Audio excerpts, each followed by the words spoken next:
Hockey Nation fans, welcome back to the Hockey Nation live show with Coach Frenchy directly in the booth and Michael Devellano from the West Coast, California. Welcome, Michael. Happy Thursday. Happy Hopefully, Thursday, Pierre. hopefully you're ready for a great show. It's going to be, recent news, breaking news, and also what's going on all around the NHL. And we have to go to Sweden this morning. I'm going to bring you the news, what's going on with the Davos team. And of course, the big news yesterday was the signature of 6 year of Brendan Gallagher, where all the rumor and all the blah, blah, blah for 24 hours got shut down by Mike Bergevin and the agent of Brendan say, wait a minute, some people are not. Where I think that news was brought by Pierre LeBrun the earlier morning. And Yeah. both of them come back on the table, negotiation table. And, we already know what Gallagher brings to the team is he's the dynamo, the catalyzer of that team, as a little bit like Brett Marchand is for the Boston Bruins. So a 6 year contract, I think is $6.5 million per year, honestly, and that's a total of $39 million. He's 28 years old.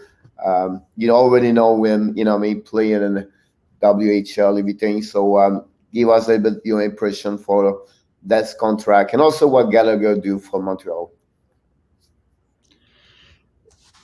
I'm not sure how I feel about it. I mean, he's a good player. They've now signed 3 big right winger contracts. So unless they plan on, I don't know, and then they still have Joel Armia. So it's a crazy strategy.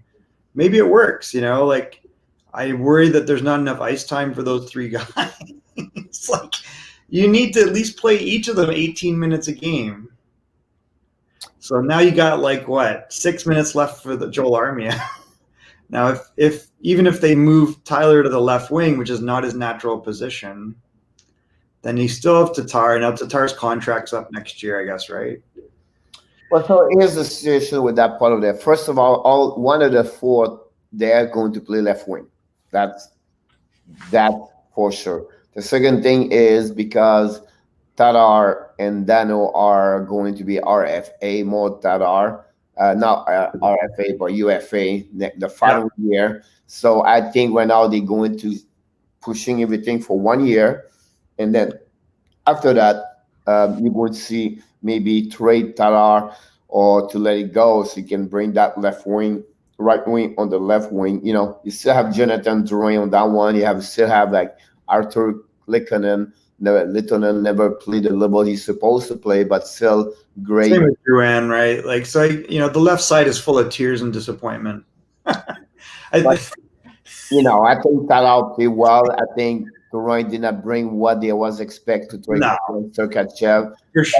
For sure. And nobody's going to take Drouin at this point for what they paid out for him. No, for sure. So at the end of the day, I think it's a great signature for really. I guess I'm surprised at the length, and when you're saying Gallagher is 28 is worth 6.5 at the same age as Tyler is 4.2. I guess he's got better. I don't know. Does he have better numbers? I guess he does. What the key behind this is not. It's 2 different players. What Gallagher bring versus what some of them. I'll be honest with you. Maybe 1 or 2 year the contract. Maybe 1 more year. It's all about what if he draft 5 round. He get the B draft. He's always grow in Montreal, and he carry on that team almost like. He's an assistant captain. I get it. And then, but even Anderson, is $1.3 million higher than Tyler's. Yeah, but again, the problem with Tyler, I believe, is more about the fact he did not score 30 goals since 4 years ago. Neither of those guys have scored I guess Gallagher's scored 2 30-goal seasons. So I get that. I get that. Anderson's never scored 30 goals, and he's never won a Stanley Cup, and neither of them have won a Stanley Cup. But it's weird. It's interesting. I'm sure he doesn't care. He's got a long-term contract, and he's always had, that concern of never getting more than a 3-year contract. LA always gave him a bridge. So to their advantage and the timing, it's just weird timing. It's throw the money at 2 guys and The other guy is kind of weird. But I guess it'll be interesting to see. I'm sure there's no animosity. He's probably happy. They're all probably happy. I guess Then, the question then is on the ice what it turns out to be. yeah, talking about Montreal Canadiens, everything like that. Another great big signature again came from Montreal Canadiens yesterday. It was the signature of the goaltender, the 30 years old Alan. Jake Allen signed. This is really great. Again, I think Bergeron so far since the end of the season, Bergeron is maybe the best top three GM right now, or Montreal doing better and better because they signed another big contract there. I think Jake Allen at 2.8, it's not expensive. No, he's a backup. He's a backup goalie. He should give you a good 25 goal, 30 goals games during the year. I think it's a great thing during the time. Primo is going to go down. Now, here's the point here behind everything. I don't know. So, and 2 years, but maybe not next year, after the season, they will have to prepare a waiver list of the goalies and the players to offer to Seattle, True. like they did exactly like Vegas. So to sign Allen, that make him expose him to be on that list and protect keep Primo behind the list. Does it make sense? Oh yeah, Caden for sure. It makes a lot of sense. Yeah. I think everyone's going to be doing. You're going to see a lot of young guys. I don't know where they're going to play, but I think you're going to see that trend, right? They're Yep. going to not expose them. Yep, absolutely. I agree with you about that one over there. So it was like the day in Montreal, everything talking, everything. So now I want to mention before we jump for the second tier, the third tier, the people sign up. I want to bring your attention about two news. The first of all, we talked about this yesterday, and this get out during the day afternoon after it was the show, and you mentioned to me Marc-Andre Fleury with the Vegas, and you told me, yeah, you should stay there. I don't think he should stay there. I think they're saying he's going to stay there. So yesterday on the TSN interview, Brad McCorman confirmed Marc-Andre Fleury is going to stay with Vegas Golden Knight at least for that. He will be at the beginning of the season with them. So they don't see in front right now. And that makes more sense because he can't carry. You could carry $12 million, but why? I mean, that's a lot of money in goalies. Yeah, but yesterday you bring another point where Leonard may be missing, 10, 15 at the beginning of the year. So that's maybe another way. Then I think now the team are really cautious about this short season, right? That the next season, the 2020, 2021, it could be a different way for many ways. I agree. And so they are prepared more a back-to-back game. They prepare maybe a 3-game and 4 nights. And that is so hard, man. So they expect more important to have a good duo goalie, goaltender, and not to have like a number one and then number two far. So I think that's a little bit the direction everybody's looking for now. They want to be sure to have that security. But it was a good news about that. Now, I don't know if you know the owner of the Vegas. His name is Bill Foley. Yeah. So Bill Foley was on the show and talking about spending everything like that. And yeah, he said, yes, we need to be sure we keep Fleury around here because the next year is only the Canadian division. And the guy said, what? And then so he said, yeah, it's possible we have a Canadian division next season. So it was funny to see an owner open up about that suggestion. Or I wonder if he'll get in trouble for that. But I think it seems obvious that that's going to be a thing. Like, look at us in the WHL. Like, we're talking, we might not have a Memorial Cup again. How can we? So that's another possibility. That yesterday, I don't know, I'm not living in Canada anymore, but what I heard, like, they pushed back now the October 21st. It was the deadline to figure out if they have access to border through driving. They have no idea. And they push now this date to November now. So so you cannot driving. So any boss, example, on WHL cannot go through the borders to play a game in Vancouver and vice versa, where Vancouver cannot play in Spokane or Everett to play game because the border situation. So all the snowbird, because honestly I know exactly, so they can fly to where their destination is in USA, and if they want to have their car, the car have to go on the van for transportation. So that's the only way they can leave, and their the snowbird to go back in Florida or Arizona, whatever they want to go. So that would make sense to me now. They maybe have a division, division Canadian next year. So what I'm going to try to bring to you tomorrow, what my thought about this, I'm going to go on the board. I'm going to show you what my thought, maybe give us your impression about that one over there. So it was curious to see what Bill Foley said on the. Yeah, it's always interesting. He's an interesting guy. Like, Yep. it's it took a lot to get a team in Vegas. He's got probably a top 5 market. So I trust what the guys said. They've built a great team. Maybe investing $12 million in goaltending ends up being smart next year. I think so too. Plus the Pietrangelo, and first what they lost now, they lost Nate Schmidt, and they lost also Peter Stastny. So we see what happening right there.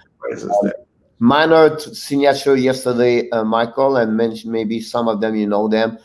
Calgary signed Glenn Galdin, a 700 1 year, resigned with the team. He's a 23 years old center.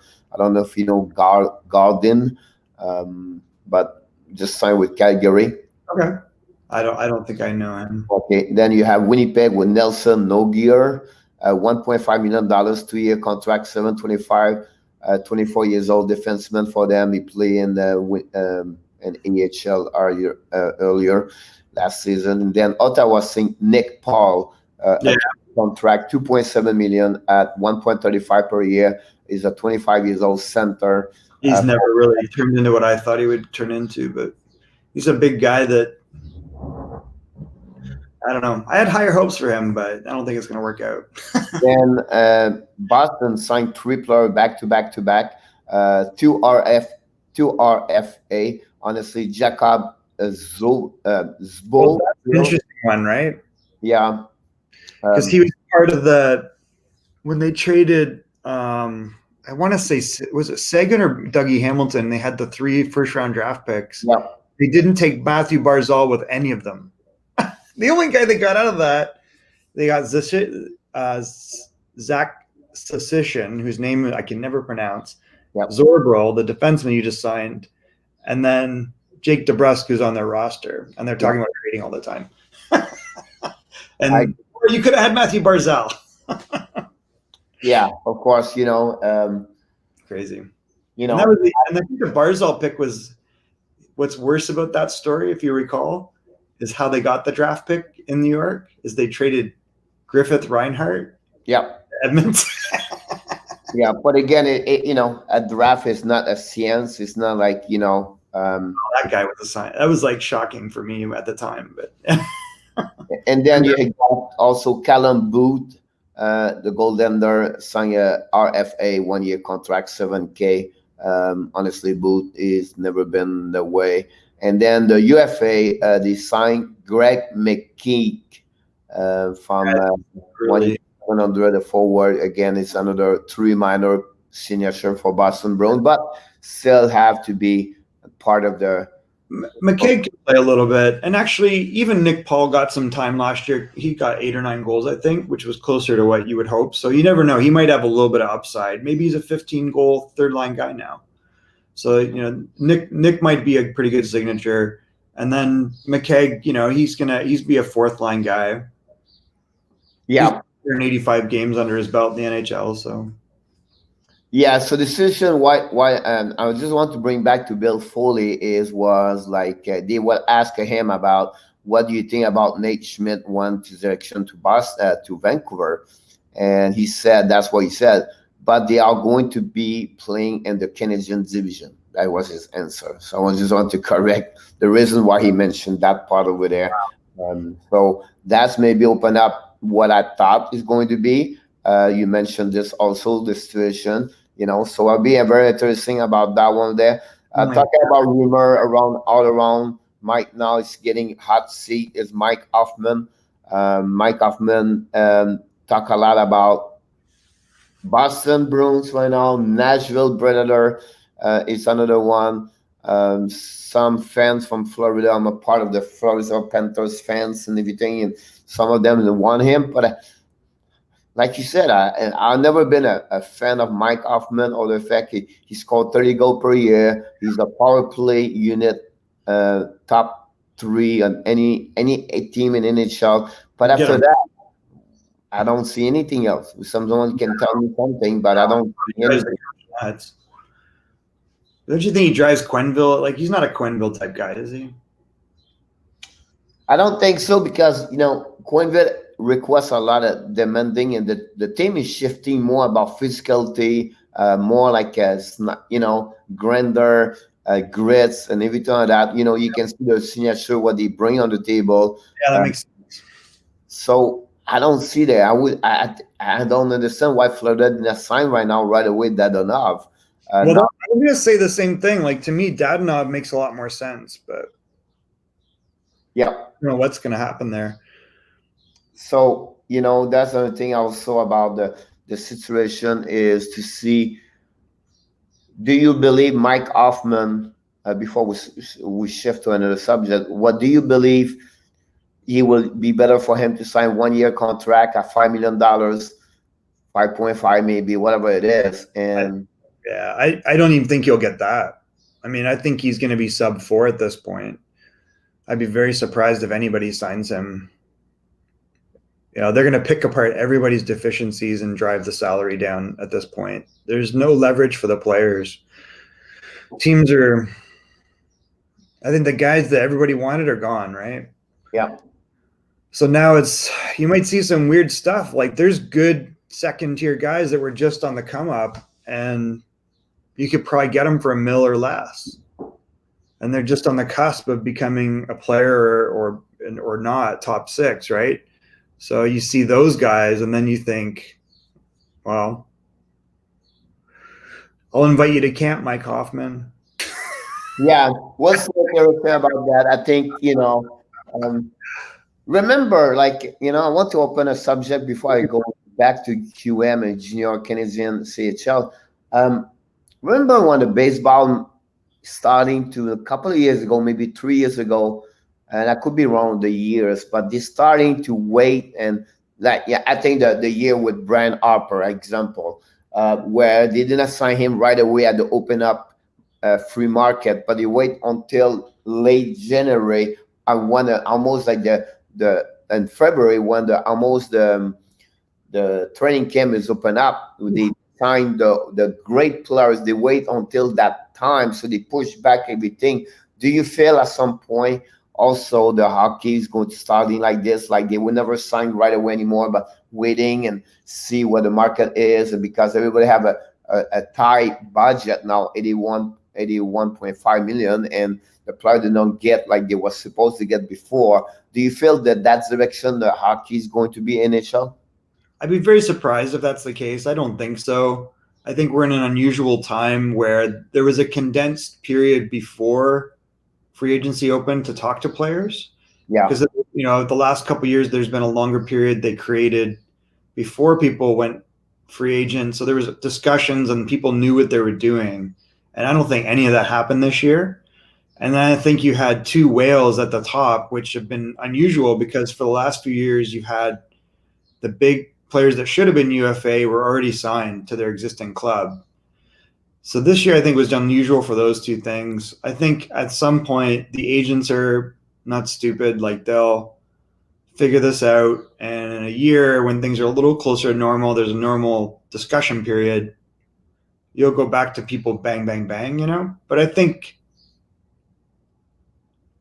it's hard to think that there's not discussions between GMs about these things. Well, my point to you is because the salary cap now, the cap friendly, whatever the GM have to call it, you can see this year nobody signed over 8 million over like Petrangelo, and then you got 8 million.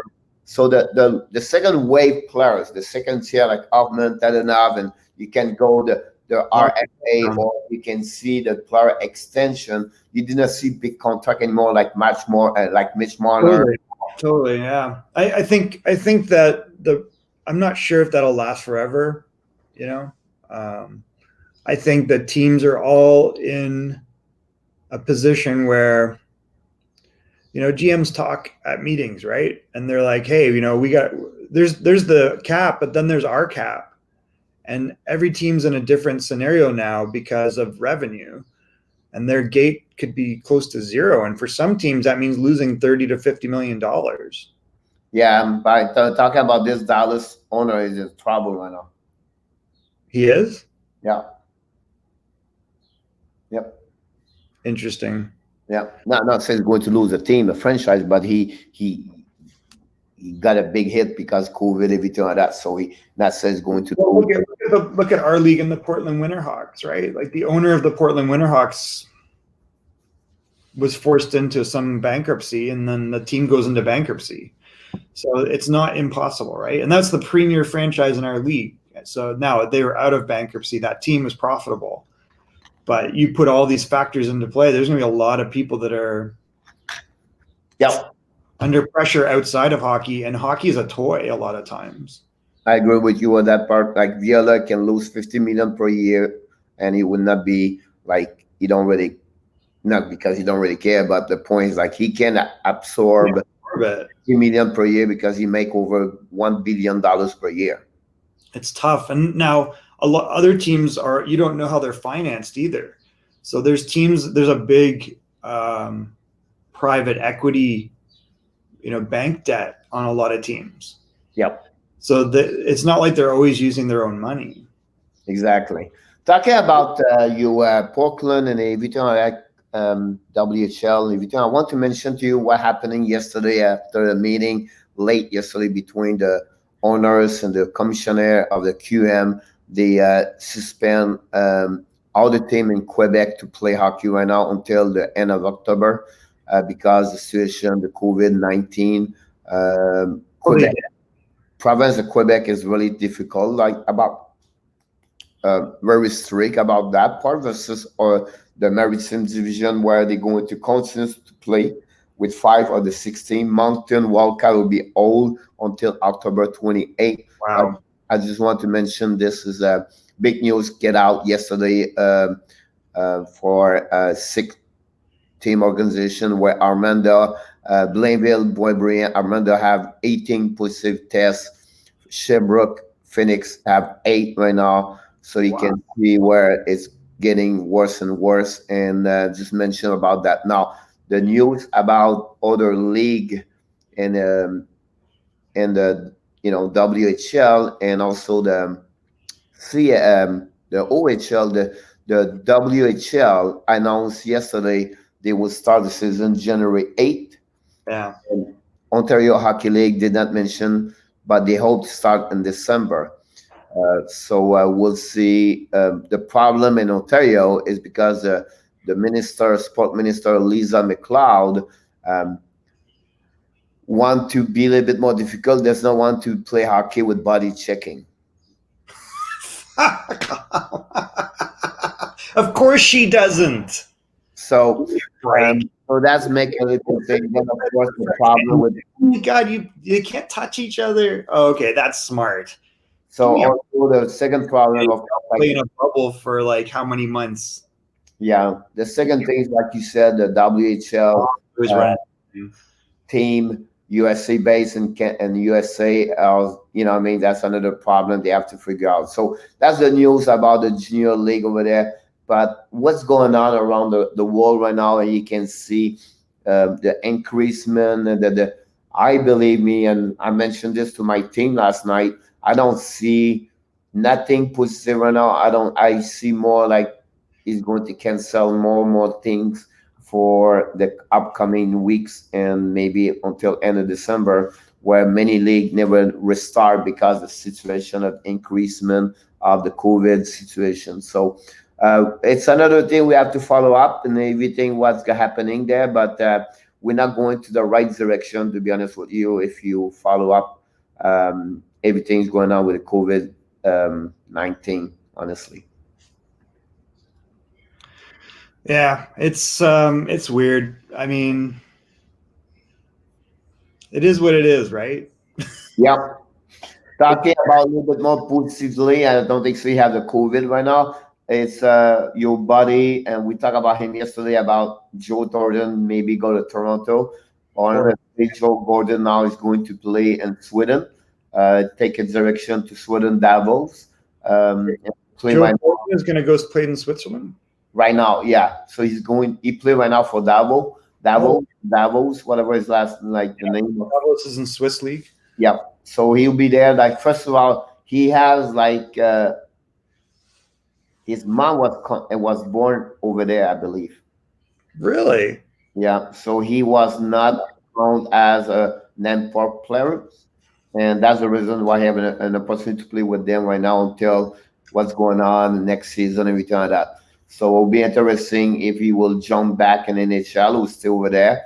Of course, Patrick Marleau, would love to have, um, his body back in the with the San Jose Sharks. So it'll be very interesting about the development of Joe Thornton in the next couple of weeks and see what he's going to do and everything like that. So, um, you know, good for him. He's still 41 years old, I believe he is.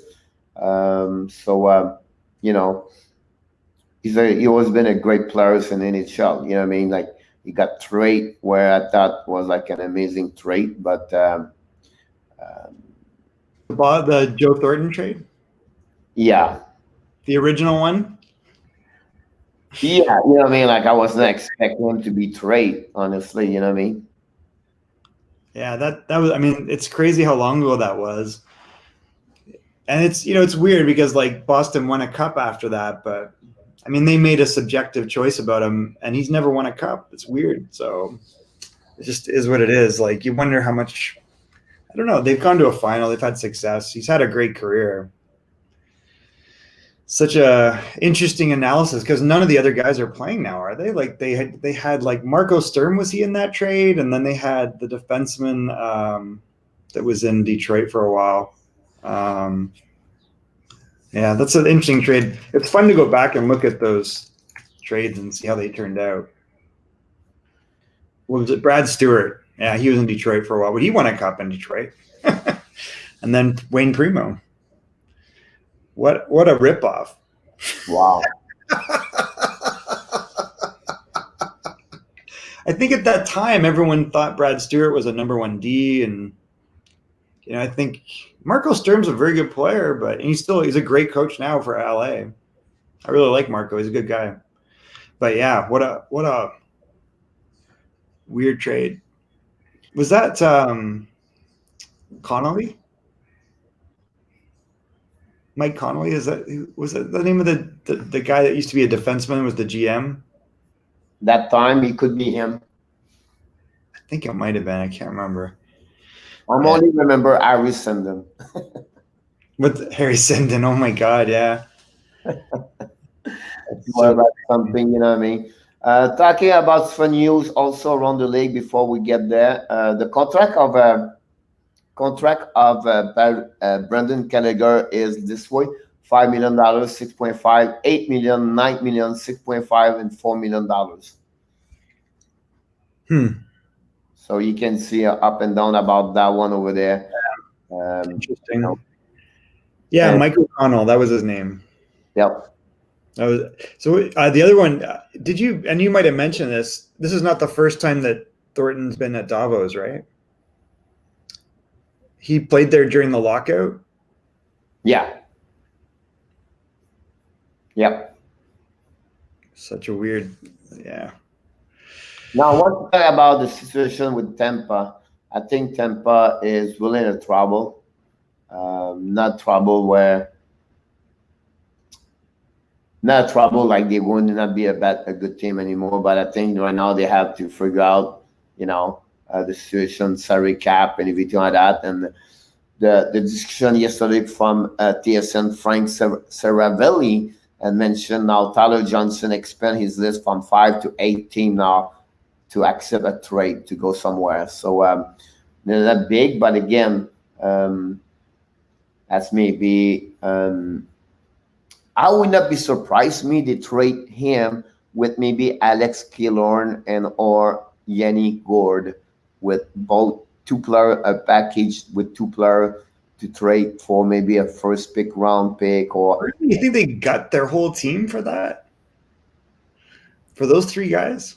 I mean, they're getting older, but I mean, Yanni Gord's, well, he's not that young either, but no, but not all three teams, not three player leaving. They maybe my point. They maybe put Johnson with another players like Killorn, Gord, and to get a two players send, they will make maybe. about $8-9 million salary cap open up, and I find it really, I find it very surprising Detroit didn't grab him off the waivers. You could have had him for nothing. They're obviously looking at Tampa retaining salary, which they're, that's not their, that's the only reason they're getting rid of the guy. they cannot keep the salary. That's the words. That's what's crazy about it. Like you could have had him for free. Now, I think what happens by him clearing waivers, if he goes down to the AHL, are they not only responsible for half the cap hit or something? You have to keep the full salary cap over there. They do, eh? Okay. Yeah. Wow. It's such I'm really surprised that Detroit wouldn't have just grabbed him. I mean, he's at $5 million. He's better than what they have now. Like, now, maybe the memo around the league is this part over there. They said, you know what, we're going to let him sweep Brisbane for a couple of weeks and see what he's going to do because you have to figure out something. Remember, Zernak, Zarelli, and Sergachev are not signed yet. wow.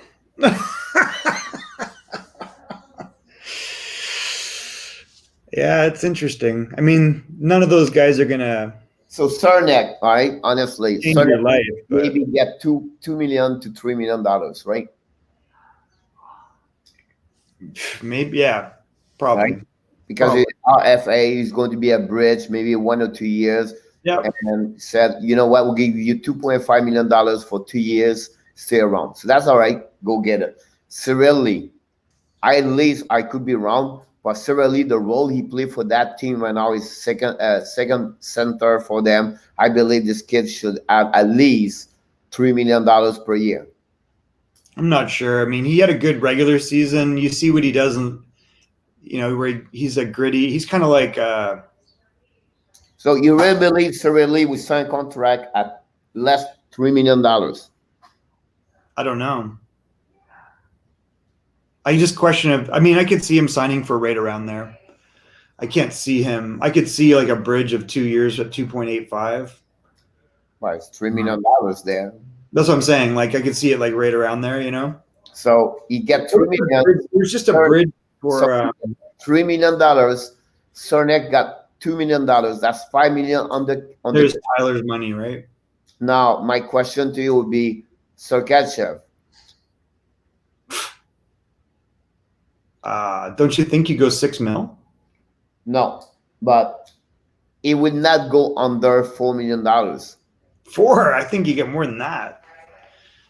The situation, because he's really young, will be his first contract bridge. RF, because he can get 2 years, 2 times the RFA before he get 20, right? Yeah, I mean, you're playing with fire a little bit there. So I believe he would set him. He's big and offensive, like. So get him $4 million, the minimum right there. So yeah, now maybe you have to, right? $4 million right now. They have to get ripped for the salary cap. So Tyler Johnson at $5 million is not good enough. Yeah, I don't know for sure. And the other guys are, especially if they have to retain any salary. I mean, it's a tough situation. They're gonna have to bite the bullet on some stuff. But I think you're right. They probably have to push for those lower deals and then still move out a couple guys, right? So if you are Steve Eiserman right now, or maybe you can call him, he said, go get Sergachev for $6.5 million for 5 years. I mean, they're going to match that. I don't see anybody doing restricted offers. Like I don't see anybody doing offer sheets for a restricted free. Now, if he does it, what Brisbane have to do now? Oh, he's going to match it, obviously. I imagine. So what happening now for his team? Yeah. I mean, he's obviously in a tight spot, but I still don't see it happening. He's got Ryan McDonough. Do you keep him at his age at 31 at 6.7? That's a guy you evaluate because I think I'd rather have Sergachev at this point. For sure, Tyler Johnson, Kaloran, and Gord are all, even Palat, like any of those guys are up for grabs at that point. So my point to you: do you trade Steven Stamkos? No, definitely not. Because he $8 million. Yeah, he's got 4 years left at 8.5. He's your captain no matter what. He's a top 15 player in the NHL still. I mean, I don't think you move him. I mean, they could afford to because they win without him. Like they're that deep, but that's because of the depth and of the talent. So, I guess you could, but I would personally not do that. But I'm going to announce you today because a lot of situation with the salary cap and all something like that, he's going to have a few teams, not many maybe, but he's going to have a team who will have to trade players we did not expect to be trade. For sure. That you can see right away at the beginning, like this. I'm to mention to you right away, like this. That's the reason why Pietrangelo left the St. Louis Blues. Of course, yeah. But even that one doesn't make any sense. Like for what he signed for and what they signed other guys for, it makes no sense. So there's a great example, right? St. Louis screwed it because they should have kept Pietrangelo at 8.8 times 8, and they could have dumped Bozak's contract. They could have dumped Thomas, Alexander Steen, not Thomas. His dad was Thomas, and they didn't have to sign Krug. Or they didn't have to sign Falk. Like Falk is on the downside of like that guy had 16 points last year and you gave him 6.5. Everything start right there. Every movement right there is this. And then the key right now, I believe, in an NHL manager is try to sign a player have 1 year contract before he hit the UFA or the RFA. My point to you is like, is this year that's their last season with the team? They should negotiate right now to the extent like a 2, 3, 4 years right away, not wait at the last minute like we did. I think St. Louis panic with Justin Falk. I think that's a big mistake from them upon that part. But I think you have bad contract, still have bad contract over there. They could rip away like a little bit like Vancouver. We still don't understand why they keep Louis Eriksson. So, but again, you know what I mean? Like you can buy out them and pick up a couple of $1 million there. He's at the end of the end. It's everybody make mistake, right? But at the end of the day, it's weird, right? Like, I think St. Louis is probably the case for not trading a Stamkos, right? You would move out these depth pieces because you could move out a Kaloran and Matthew Joseph could step up and be as effective for a lot less. You could move out Tyler Johnson because you're not going to play him at center anymore and he's not as effective on the wing and you don't worry about it. And, you can make smaller moves. And you got guys like Hoffman and Dadonov that might be cheaper or you sign your own guys. And to your point, I think it's risky signing. Well, if it's a bridge, it's not so bad. Like Sergachev, you got a little flexibility with because it's just timing, right? Yeah, for him it's the age. Yep, that's a benefit. Cernak don't worry about too much because they got lots of depth potentially. Like they showed last year, it's really easy to load up on D. Now the key for that one over there, we said to you, because they lost Bukosian and also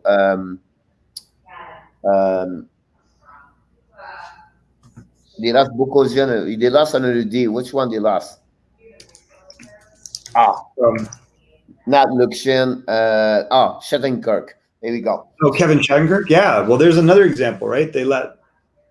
So my point will be very important for them to resign also Ruta, because that will bring another body in the inside. Now they may be thinking to open the door to I'm always missing their name. I don't know which one. The Foot.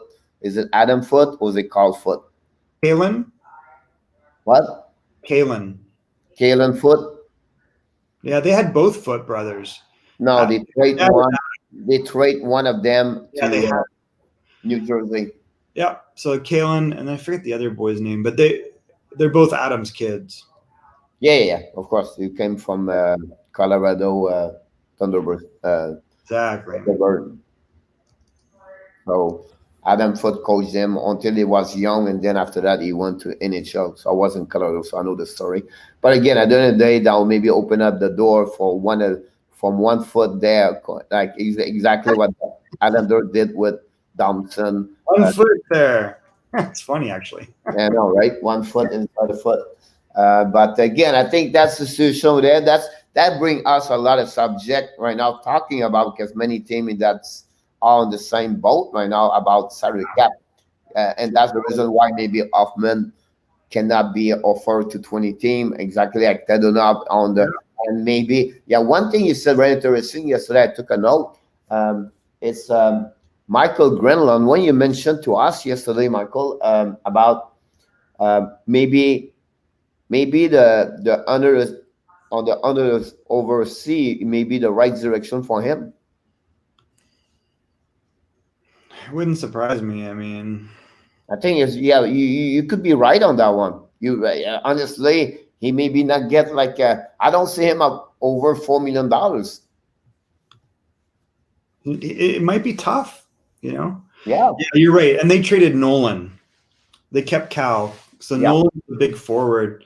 That's actually a lot to give up for Blake Coleman when you look at it. Because they gave up a first round draft pick and Nolan. And Nolan's a sniper. Like he that's but the Blake Coleman contract's very favorable. So they got that Shakir defenseman in New Jersey with the pick, and they got Nolan Foot for Blake Coleman. So it's a pretty good return. They because Nolan Foot I think is going to be in the NHL sooner than later. He's a big 6'4" forward, played for Team Canada. He's got hands, plays for Kelowna. He's a scary player. And the other guy's a defenseman, but I don't know what's going on with him. Maybe he's ready because he's another guy. They're both 6'4", right? They're big boys. yeah. Talking about salary cap, but talking about the team, I think because I live in Florida, and mentioned that they still have the current cap space is $11 million. For Florida, Yeah, it's going to be interesting to see what they do. I mean, they've got Owen Tippett in the wings. Maybe they're hoping that he's ready finally.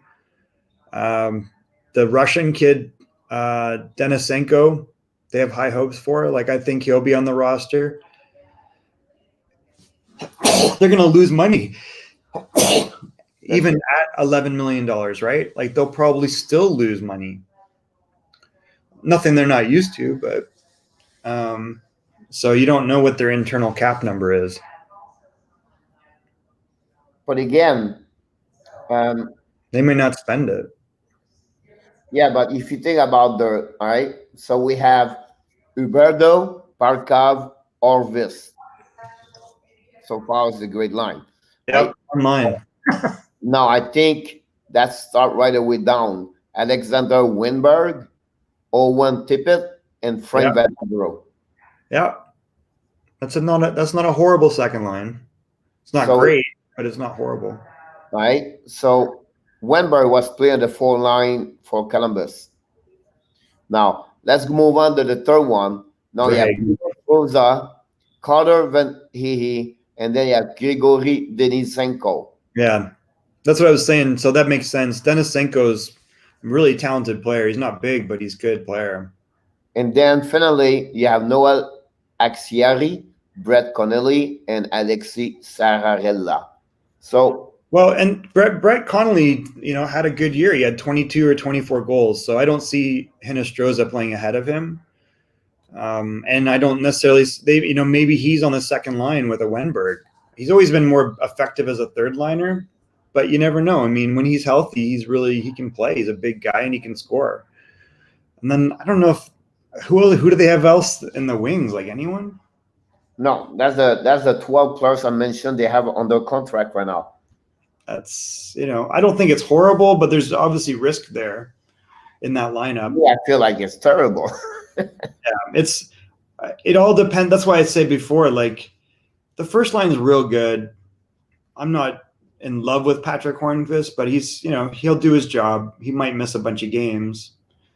Vetrano, I thought played real well, but he is what he is, right? He's not. He's not a top 6. No, I don't think so. I mean, like take the 9. I take the next 9 forward right now for Florida Panthers. Yeah. And I can do that right now. No one of them should play second line.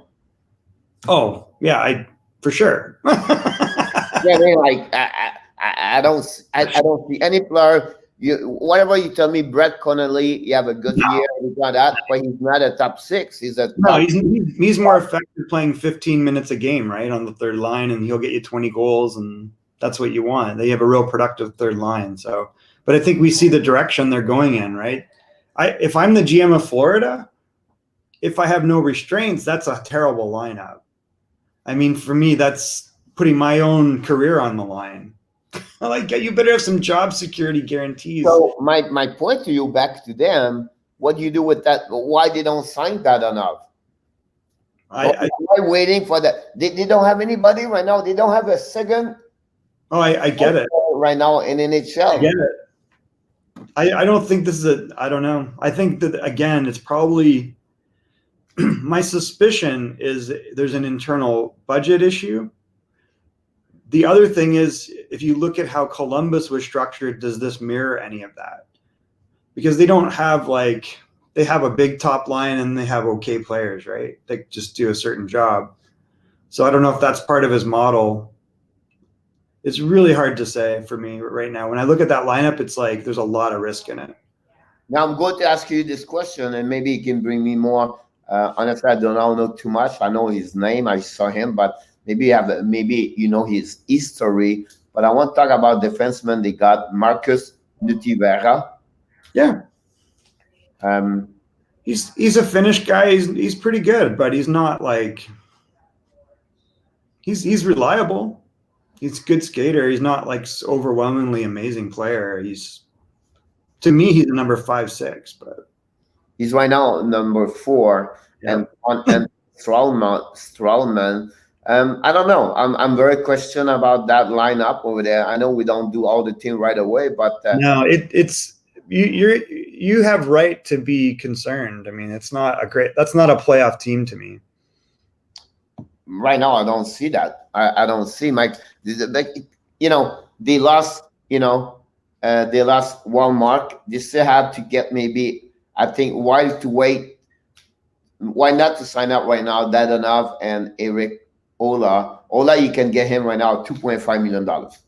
At $2 million, you can have Eric Ola right now for 3 years contract. Honestly. So, I mean, I don't know the answer. I think, again, there's lots of risk on that lineup. They may not spend any of that money. I think you got more bang for your buck with Dadonov and Hoffman, frankly. I mean, you got guys there that may not produce 10, 12 goals. So you definitely have less firepower. Wenberg had 4 goals. He's never been a shooter. So he's a playmaker. Now, Owen Tippett has the potential to be a goal scorer, but he's never done it. He's never done it at the pro level. It's a risk, right? Hinostroza is not a big goal scorer. Denisenko, yeah, he's super talented. He should be a top 6 at some point, but I don't know if that's next year. I mean, it's a lot of risk. I don't see that being a playoff team. We don't talk about the rookie also. Is it Borgstrom or Borgenstrom? Borgman? Or Borgstrom, the centerman? Yeah. Or is it somebody else? Henrik Borgstrom? Yeah. Yeah, I like him. He's a big center and he's got ability, so he's not listed there. I was going to say that before, that I think that there's a guy missing, and that's him. But again, what's he going to produce? I mean, him and Tippett, since they got draft, they always been the player they cannot make the NHL. They come back to it. Neither one has really hit their stride, right? I don't. There's a lot of risk in that one.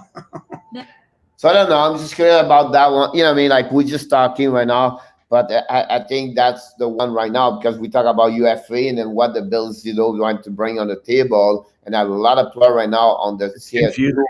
or tier three player are not signed on any plays, and I don't see why they cannot bring him. And to get maybe, I be honest with you right now, you have Wegar, England, Yandel, Nutivara, and Stralma and Kudas.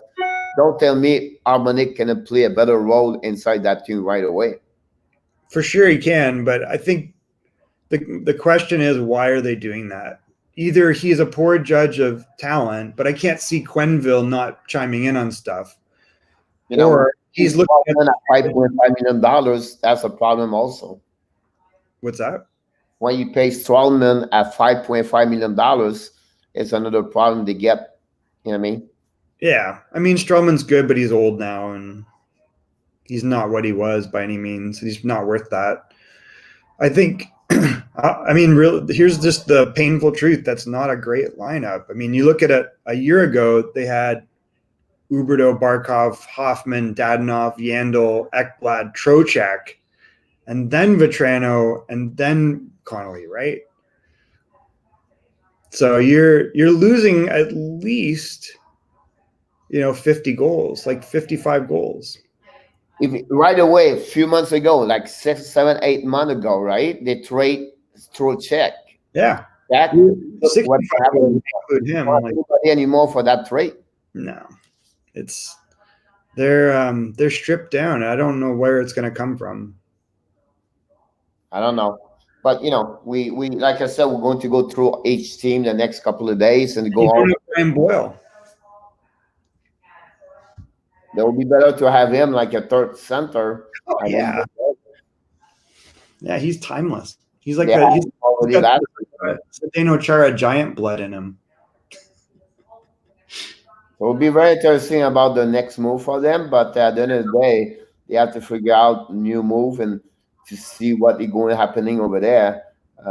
Because we're now with the lineup they have, It's it's not strong enough. We did not talk about Riley Stillman as a defenseman also, but still, Stillman not going to be like Kurkachev. You know what I mean? It's like so we did not. a lot of risk in that lineup. I think. Are they counting on? They're counting on Bobrovsky playing. Like, who's the backup goalie? Montembeault? I guess No, it's you have a good year last year. Chris Try. Yeah, you have a good number after what Bob Sergey was injury. He stole the job to Sam Matembo. By the way, they signed yesterday Philippe de Rosier as a goalie for their AHL or maybe East Coast Hockey League. It's just a minor signature from them. So we'll see what happening there. I look a long around. year in Florida, Peter. I got bad news. I'm saying again. It's going to be a long year in Florida.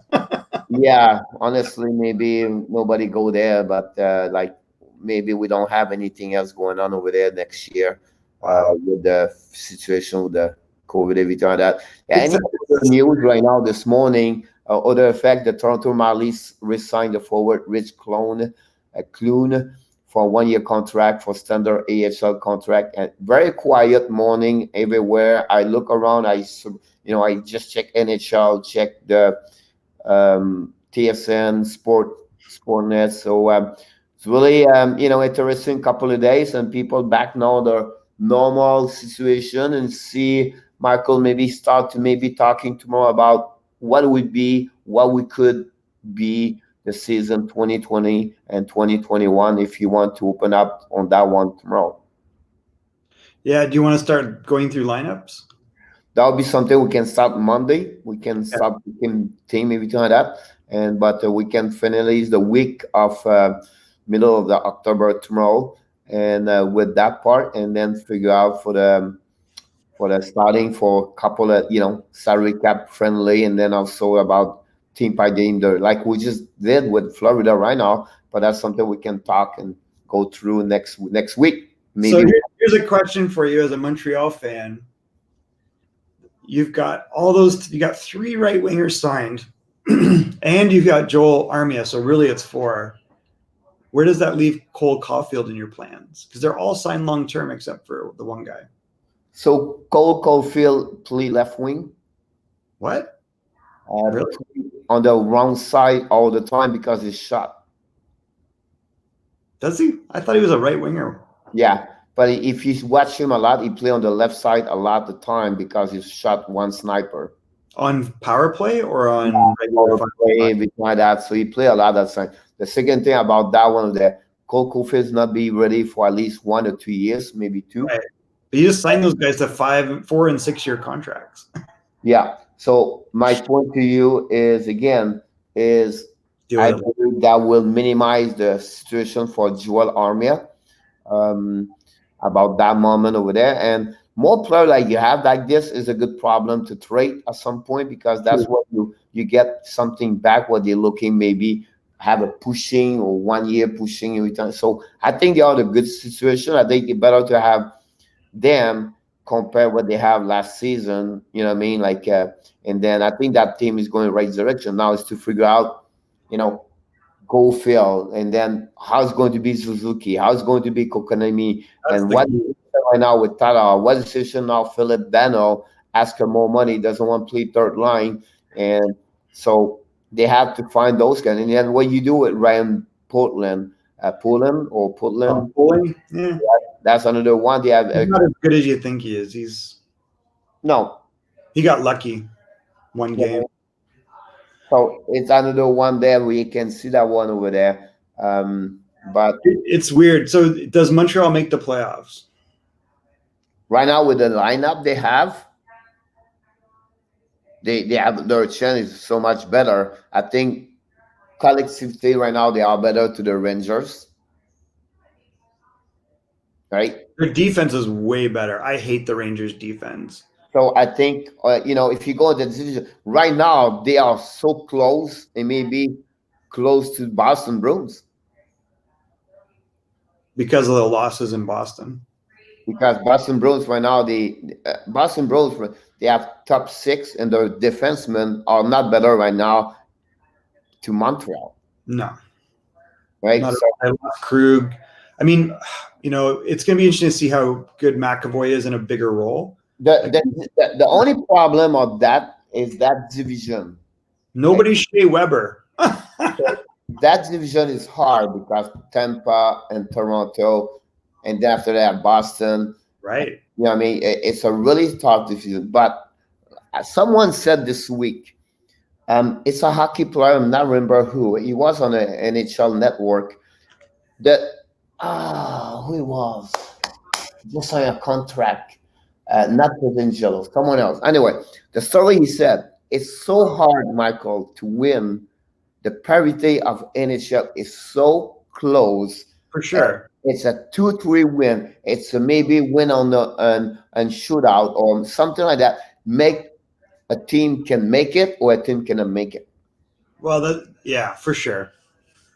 So and it's always hard to perform year after year. It's with that parity you have in NHL. You know what I mean? You can see Columbus last season and you see Islanders now, and I'll be honest with you, Pittsburgh would be another team's going to be Washington will be another team, maybe not make the playoff anymore. You can see the teams getting better. You can see now Ottawa look better, New Jersey look better, Islanders look better. You can see also Rangers look better. Their lineup is better this year like it was before. You know what I mean? So you have maybe two teams like Ottawa, Detroit still at the bottom, but it's still getting closer for the top over there. And then you have the team like Boston get a little bit worse. And you can go those all the stuff. So the parity is getting closer and closer for 12, 13 team in this conference right now. Is Detroit compared? Who's better right now, Detroit or Florida? Because they have Barkov, That's Huberto, the goalie, Bobrovsky. and then you have Offquist, and then their defenseman Eklund. Every time that for what Detroit They have have right now, key pieces.